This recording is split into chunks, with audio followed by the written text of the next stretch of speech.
My name is Gary Walter. I'm the CEO at Infutor Data Solutions. Our business is the trusted experts of identity management, so we help brands take their data, turn their data into actionable insights, and help them find and delight their customers. Yeah, I think the top three things that I focus on, whether they're challenges or goals of the business itself, and as a growth-oriented business, first we focus on sales efficiency.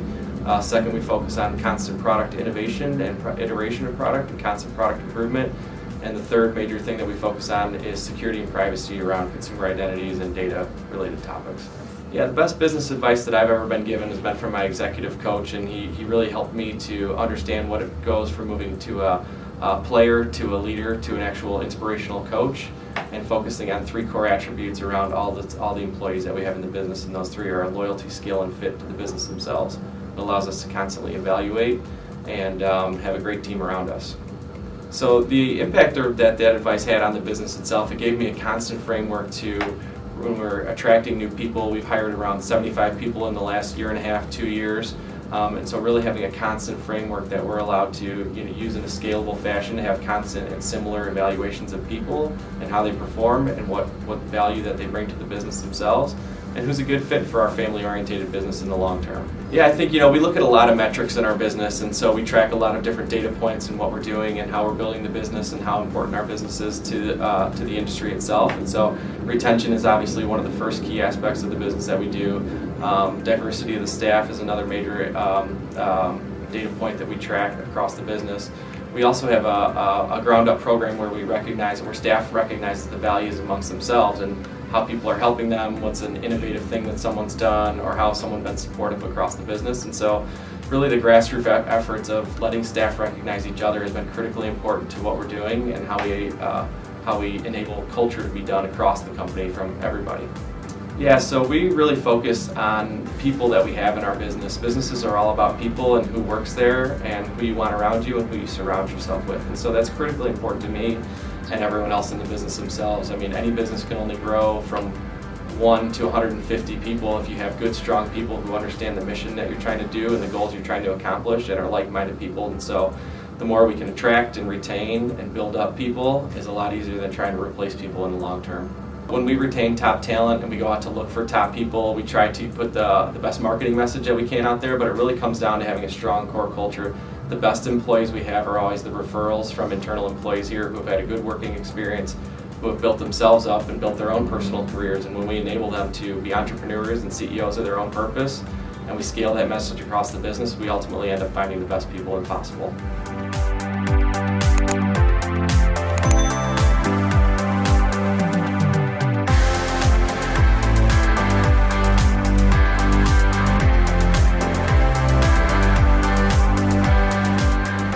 My name is Jack Lavin. I'm President and CEO of the Chicagoland Chamber of Commerce.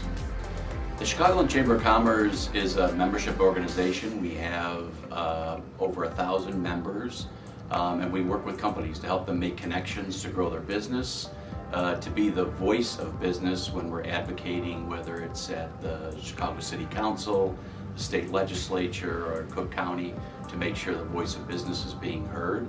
And then we provide thought leadership programs to educate our companies and members about issues that they need to deal with in business.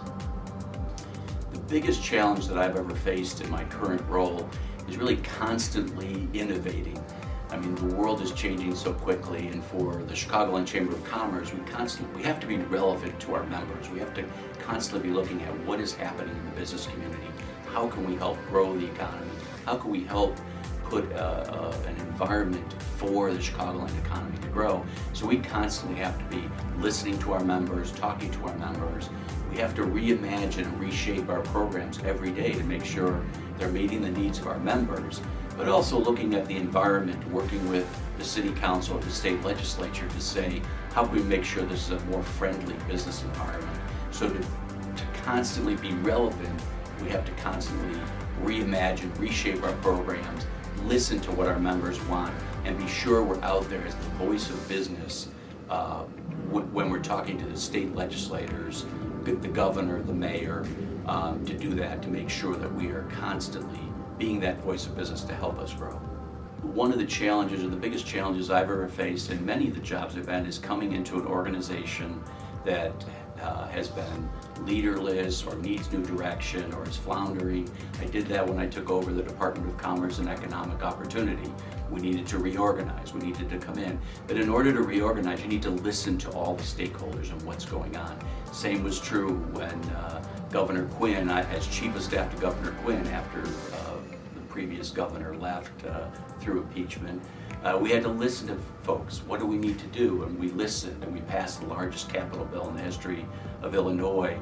We were right in the Great Recession, so we had to have the capital bill. We had to take President Obama's recovery efforts and work those into the state. But how are we going to maximize the economic impact of that? The tollway modernization, a $12 billion program. How can we maximize the investment that's made so we can create the most jobs and economic opportunity for people?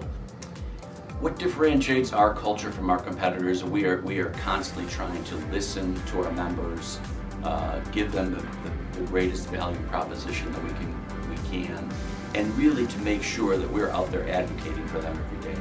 Be the voice of business. We have a lot of changes in Chicagoland. We have a new governor, a new mayor, a new city council.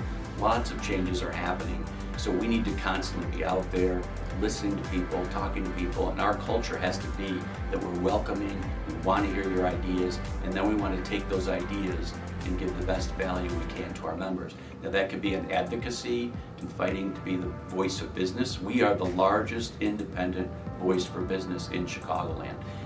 And we fight for our businesses every day, but we're also a thought leader trying to give our businesses more information on what's happening, potential tax law changes. Right now we're dealing with a change that the city council is proposing on how you schedule your workers, your hourly workers. So we need to be constantly on the front line of that to make sure that our businesses understand what's happening and what changes are coming. And then of course we want to make sure our businesses all can make connections. Bottom line, businesses want to grow, they want to add business, add revenue, and we want to help them make those connections so they can grow their business.